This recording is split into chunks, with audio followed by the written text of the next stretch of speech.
Cities are often seen as problems that need to be solved, and discussion about city building is often focused on the negative and the controversial. We wanted to see what the results would be if we talked to the community about what makes people happy.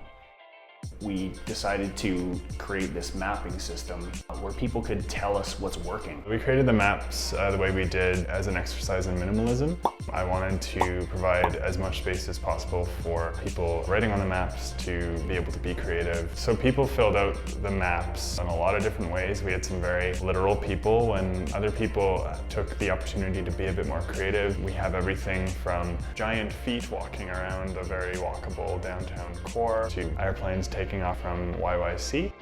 Some of the responses that we received included favorite neighborhoods. The most popular one was Kensington, as well as Bridgeland, Inglewood, and Mission. Most people mentioned parks, pathways, natural spaces. A lot said Nose Hill, Fish Creek Park. It all means the same thing. We like being in nature. Planning is becoming more concentrated on density and building up and more people in less space. So how do we still provide these great natural places for people to relax and enjoy? Thinking about design and architecture, people really appreciate some of the classic Calgary icons, such as the Saddle Dome and the Calgary Tower, but that's also contrasted with some newer icons. Beyond home and work, a lot of people mentioned what planners called the third space. Not everyone lives walking or biking distance from their favorite restaurants and cafes. So how do we make that a more consistent part of neighborhoods when we're creating new communities? When it comes to specific places in the city that make people happy, places that are probably tied to childhood memories and school field trips, such as Heritage Park,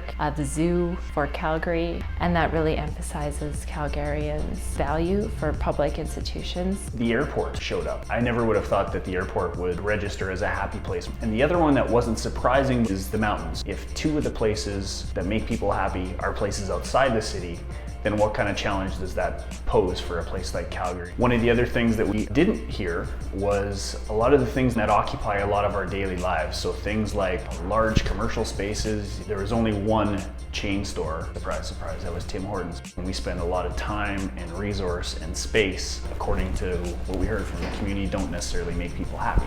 I think some of the big lessons learned are that there's definite hotspots of happy in the city. And what that tells us is that there's a desire for people to have more space where we can get together. We heard a lot of people, their happy place is home. And with just more and more of us moving to Calgary, it really speaks to how we live together in a way that we're all happy with. What came out of those maps, I think, gives us some clues in terms of how we can better live together.